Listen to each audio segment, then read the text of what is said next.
Hello everyone, welcome to online class of Power System 2 subject. Last class I have started with 5th unit where we have seen the traveling wave theory. Under that we have seen what are the various causes of overvoltages. We have seen the terms related with traveling wave theory, what is the definition, okay, and what are the specifications of traveling wave, crest, front, tail, polarity, all these things we have seen in the previous classes. So today I will be telling you about the wave equation of open circuited line, short circuited line, junction of lines of different natural impedances. Okay, these topics will be covered in today's class. So let us first see the definition of traveling wave. Traveling wave is a temporary wave that creates a disturbance and moves along the transmission line at a constant speed. So what is a traveling wave? It is a temporary wave which is creating the disturbance and it will be moving in the transmission line with some constant speed. Such type of traveling wave occurs for a very short duration of time, but it will cause very much disturbance in the line. So transient wave is set up in the transmission line mainly due to switching, faults and lighting. So because of the switching, faults and lighting, transient wave will be set up in the transmission line. Traveling wave plays a major role in knowing the voltages and currents at all the points in the power system. These waves also help in designing the insulators, protective equipment, insulation of the terminal equipment and overall insulation coordination. So let us see the specifications of a traveling wave. So in the right hand side we can see a diagram, time in microsecond, on x-axis, magnitude on y-axis. Traveling wave can be represented mathematically in a number of ways. It is most commonly represented in the form of infinite, rectangular or step wave. Traveling wave is characterized by four specifications. It is crest, front, tail and polarity. What is crest? Crest is the maximum amplitude of the wave and it is expressed in kilovolt or kiloamperes. Front is the portion of the wave before the crest and it is expressed in time from the beginning of the wave to the crest value in milliseconds or microseconds. Tail of the wave is the portion beyond the crest. It is expressed in time from the beginning of the wave to the point where the wave has reduced to 50% of its value at its crest. Polarity of the crest voltage and value.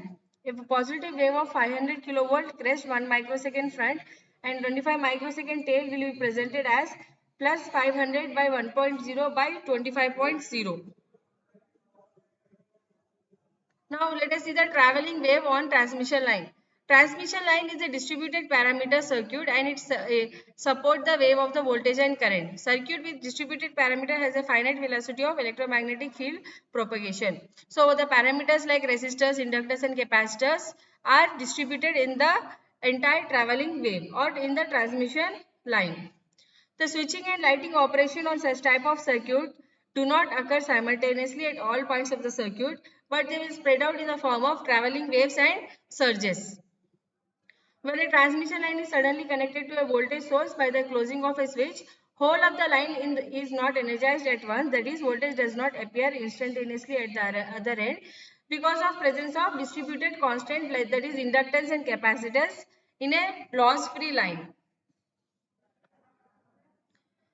Let us consider a long transmission line having a distributed parameter like inductance and capacitance. Long transmission line is divided into small sections. S is the switch used for closing and opening the surges for switching operation. Whenever the switch is closed, L1 inductance acts as an open circuit and capacitance C1 acts as a short circuit. And at the same instant, voltage at the next section cannot be charged because the voltage across capacitor is 0. So this is the equivalent pi section of a long transmission line consisting of various Lnc inductors and capacitors connections, okay, and switch S is provided here. So unless the capacitor C1 is charged to some value, charging of the capacitor C2 through L2 is not possible, which will obviously take some time. So same argument applies to the third section, fourth section and so on. Voltage at the section builds up gradually and this gradual build-up of voltage over the transmission conductor can be regarded as though a voltage wave is traveling from one end to the other end and the gradual charging of the voltage is due to associate current wave.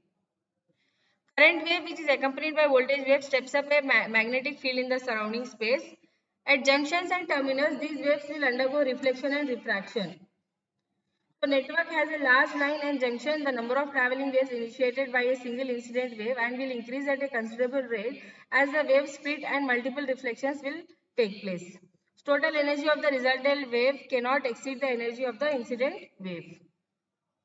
In transmission line, the parameters L, C and R are uniformly distributed over the entire length of the line. For steady state operation of the line, transmission line can be represented by lumped parameters, but for the transient behavior of the lines, they should be represented by their actual circuits, that is distributed parameters.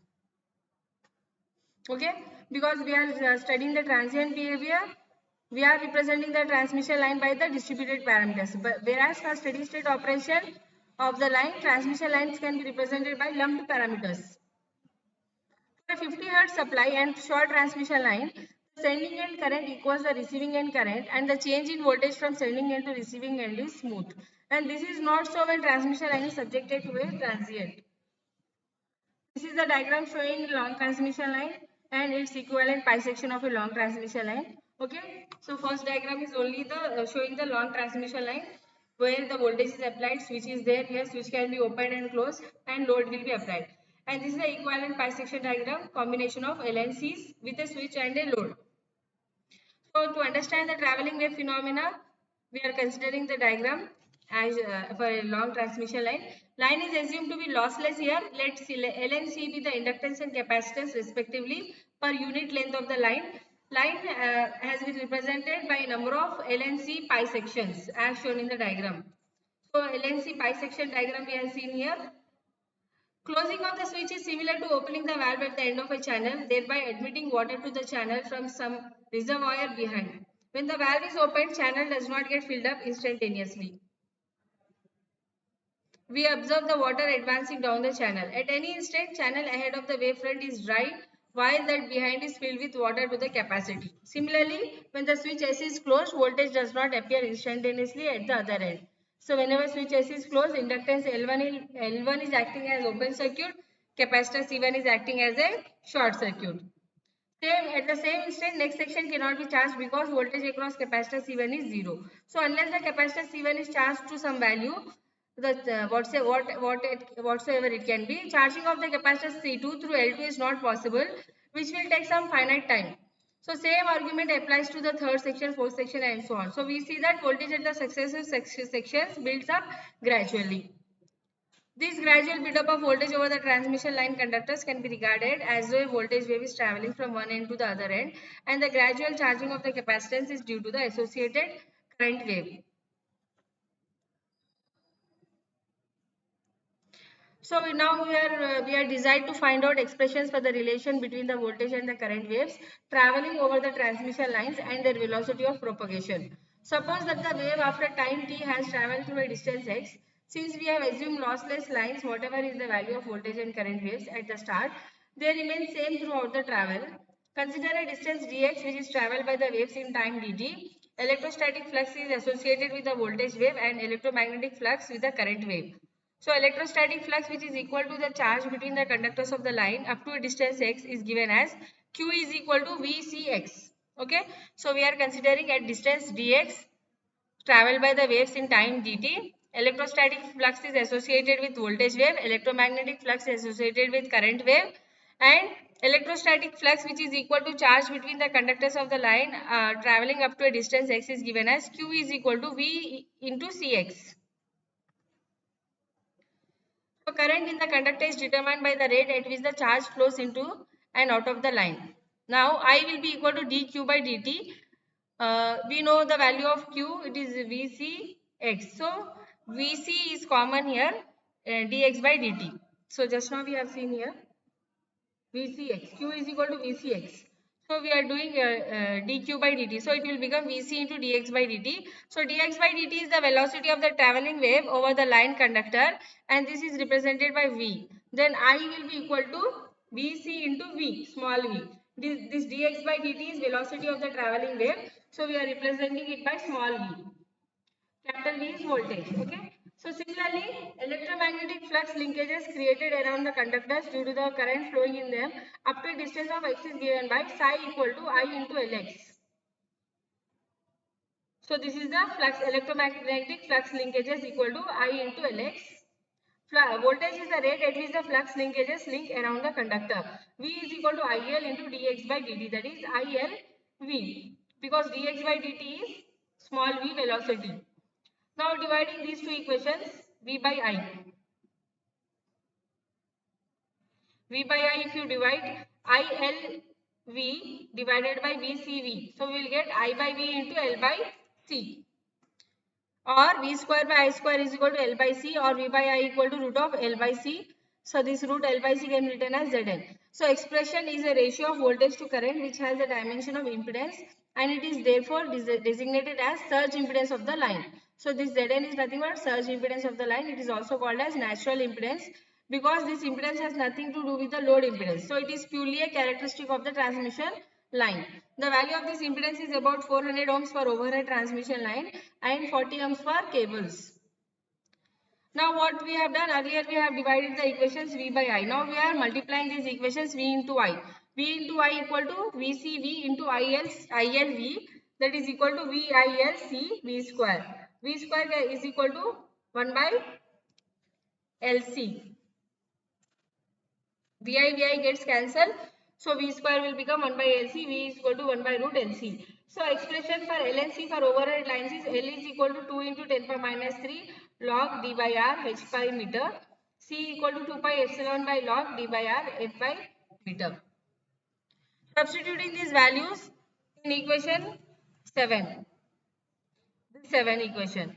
Lnc values we are substituting here, and we are getting the value of velocity V equal to 1 by 2 into 10 power minus 7 ln d by r 2 pi epsilon by ln d by r whole power of 1 by 2. So when you solve this, we are going to get velocity is of propagation of the wave as 3 into 10 power 8 meters per second. So this is the velocity of light. This means velocity of propagation of traveling waves over the overhead transmission lines will equal the velocity of the light. In actual practice, because of the resistance and leakage of the lines, velocity of the traveling wave is slightly less than the velocity of light. Normally, a velocity of approximately 250 milli per microsecond is assumed. It can be seen from the expression that velocity of these waves over the cables will be smaller than over the overhead lines because of the permittivity term in the denominator. Since epsilon is equal to epsilon naught epsilon r for overhead lines, epsilon r equal to 1, whereas for cables where the conductor is surrounded by some dielectric material for which epsilon r is greater than 1, term epsilon is greater for cables than for overhead lines, and therefore the velocity of the waves over the cables is smaller than over the overhead lines. So let us study the behavior of these lines to the traveling waves when they reach the other end of the lines or whenever they see change in the impedance. So impedance other than characteristic impedance of the line. Let us see for open end line. Let us consider a line with the receiving end open circuited. Okay, open circuited receiving end. This is the V applied voltage switch. Okay, distance is dx. So whenever the switch S is closed, voltage and current wave of magnitudes V and I respectively travel towards the open end. These waves are related by the equation V by I equal to Z. Z is the characteristic impedance of the line. Consider the last element dx of the line, because it is here where the wave is going to see a change in impedance, and impedance different from Z. So this Z is infinite impedance as the line is open ended. So electromagnetic energy stored by element dx is given as half L dx I square, and electrostatic energy in the element dx is half C dx V square. Since the current at the open end is 0, electromagnetic energy vanishes and it is transformed into electrostatic energy. As a result, let the change in voltage be E. Then equate these two equations, that is energy stored uh, in inductor is equal to energy stored in capacitor, that is half L dx I square is equal to half C dx V square. So E by I whole square equal to L by C, or E equal to Iz, that is equal to V. This means the potential of the open end is raised by V volts. Therefore, total potential of the open end when the wave reaches this end is V plus V 2V.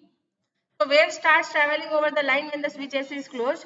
This can be considered as the incident wave, and after the wave reaches the open end, rise in potential could be considered due to a wave which is reflected at the open end, and actual voltage at the open end could be considered as the refracted or transmitted wave, and it is thus equal to refracted wave equal to incident wave plus reflected wave. Okay. Refracted is equal to incident plus reflected. Remember this equation, all of you. So we have seen that for an open end line, traveling wave is reflected back with positive sign and coefficient of reflection is unity.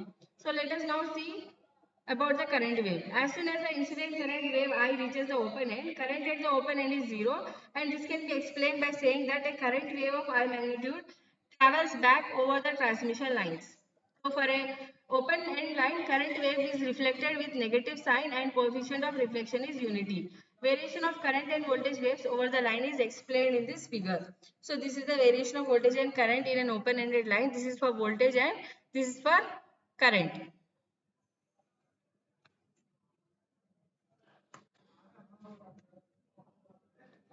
So after the voltage and current waves are reflected back from the open end, they'll reach the source end. Voltage over the line will become 2 volt and the current is 0. Voltage at the source end cannot be more than the source voltage V. Therefore, voltage of minus V and current wave of minus I is reflected back into the line.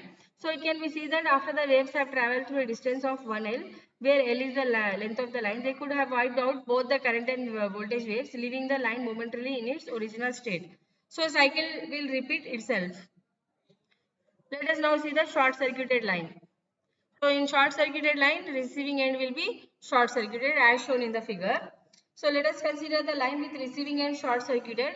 When the switch S is closed, voltage wave of magnitude V and current wave of magnitude I starts traveling towards the shorted end. Consider again the last element dx, where the electrostatic energy shorted by the element is half C dx V square and electromagnetic energy is half L dx I square. Since the voltage at the shorted end is 0, electrostatic energy vanishes and it is transformed into electromagnetic energy. As a result, let the change in the current is I, then half C dx V square equal to half L dx I square, that is V equal to Iz or I equal to V by Z. This means increase in current is I amperes. As a result, total current at the shorted end when the current wave reaches the end I plus I equal to 2I amperes, and this can be considered due to a reflected current wave of magnitude I amperes. So therefore, for a short circuited end, current wave will be reflected back with positive sign and coefficient of reflection as unity. Since the voltage at the shorted end is 0, voltage wave of minus V could be considered to have been reflected back into the line. That is, current wave in case of short circuited end is reflected back with positive sign and with coefficient of reflection as unity, whereas voltage wave is reflected back with negative sign and unity coefficient of reflection. So variation of voltage and current over the line is given in this figure. That is at t equal to 0 plus at t equal to L, t equal to L plus 2L. What is the voltage and what is the current? All of you note down this diagram for both open circuit and short circuit. Note down in your books. So it can be seen that voltage wave periodically reduces to 0 after it has travelled through a distance of twice the length of the line, whereas after each reflection at either end, current will be built up by an amount V by Zn equal to I. Theoretically, reflection will be infinite and therefore current will reach infinite value. But practically in an actual system, current will be limited by the resistance of the line and the final value of the current will be I equal to V by R, where R is the resistance of the transmission line. Now let us see the line terminated through a resistance.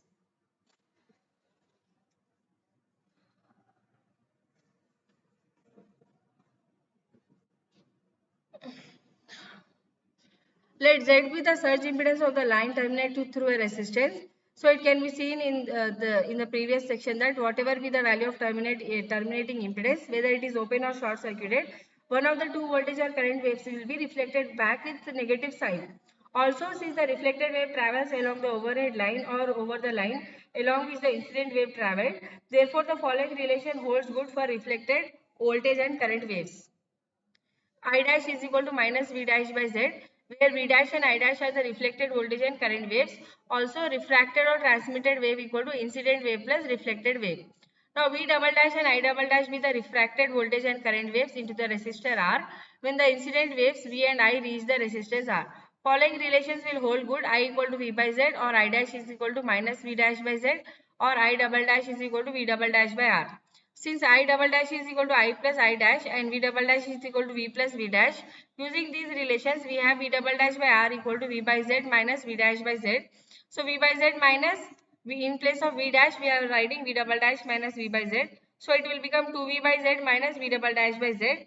So V double dash equal to 2VR by Z plus R and I double dash is equal to 2V by R plus Z. That is V by Z into 2Z by R plus Z, I into 2Z by R plus Z. Similarly, substituting for V double dash in terms of V plus V dash, now this equation 12.8 is becoming V plus V dash by R equal to V by Z minus V dash by Z. Or you can write V dash equal to V into R minus Z by R plus Z and I dash equal to minus V dash by Z. Substitute the value of V dash as V into R minus Z by R plus Z. So from the above relations, coefficient of refraction for current waves can be written as 2Z by R plus Z, and for voltage waves it is 2R by R plus Z. Similarly, coefficient of reflection for current wave is equal to minus of R minus Z by R plus Z, and for voltage wave it is plus of R minus Z by R plus Z. Now the two extreme cases can be derived out of this general expression. For open circuit, R is tending to infinity and coefficient of refraction for current waves is 2Z by infinity plus Z, that is equal to 0. And coefficient of refraction for voltage waves is 2R by R plus Z, that is 2 by 1 plus Z by R, that is 2 by 1 plus Z by infinity equal to 2. Similarly, coefficient of reflection for current waves is minus of R minus Z by R plus Z, that is equal to minus of 1 minus Z by R by 1 plus Z by R, that is equal to minus 1. And coefficient of reflection for voltage waves is R minus Z by R plus Z, that is equal to 1. Similarly, to find out the coefficients of reflection and refraction for current and voltage waves for the short circuit case, value of R equal to 0 is to be substituted in the corresponding relations as derived in this section. So it is seen that whenever a traveling wave looks into a change in impedance, it suffers reflection and refraction. In case Z equal to R, that is the line is terminated through a resistance whose value equals the surge impedance of the line, that is no change in the impedance, then at that time there will be no reflection and the wave will enter fully into the resistance, that is coefficient of refraction will be unity whereas coefficient of reflection will be 0. So whenever R equal to Z, substituting this, the coefficient of reflection for current wave is minus of R minus Z by R plus Z, that is Z minus Z by Z plus Z equal to 0. And for voltage wave, R minus Z by R plus Z equal to 0. Coefficient of refraction for current wave is 2Z by R plus Z, that is 2Z by 2Z, that is 1. And for voltage wave, 2R by R plus Z, that is equal to 1. So it can be seen that when a transmission line is terminated through a resistance equal to its surge impedance, the wave will not suffer reflection and therefore such lines can be said to be infinite length. Such lines are also called as matched lines and the load corresponding to this is called as surge impedance loading or natural impedance loading. Thank you everyone for watching the video. I hope today's class is clear to everyone. Give your attendance in comment section. If you have any doubts, ask me students. Watch the video from start till the end. So, in 2 or more 3 classes, I'll be finishing the syllabus. I think 2 more classes are required to finish the 5th unit. So, reflection and refraction coefficients till this point you have completed. Junction of cable and overhead lines and junction of 3 lines of different natural impedances Buell lattice diagram. In the next classes I'll be telling you. So within 2 classes I'll finish the syllabus.